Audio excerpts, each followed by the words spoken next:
CM Jagan పై దాడిని BJP ఖండిస్తోంది అన్నారు జీవీఎల్. ఇలాంటి సంఘటనలు అన్ని పార్టీలకు ఇబ్బందికరమే అన్నారు. ఏ పార్టీ నాయకుడిపై దాడులు జరగకుండా చూడాల్సిన బాధ్యత పోలీసు యంత్రాంగానిదని ఆయన అన్నారు.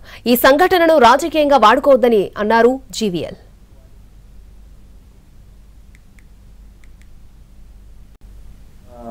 చంద్రబాబు నాయుడు గారు కూడా రాత్రి ఖండించారు. ప్రధానమంత్రి నరేంద్ర మోదీ గారు త్వరగా కోలుకోవాలి ముఖ్యమంత్రి అని చెప్పి ఆశించారు.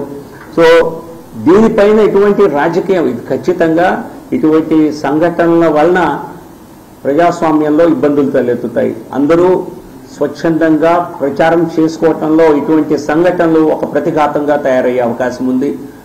దాడిని చేసిన వ్యక్తి ఎవరో కనుక్కోవాల్సిన బాధ్యత పోలీసు యంత్రాంగంపై, రాష్ట్ర ప్రభుత్వంపైనే ఉన్నది.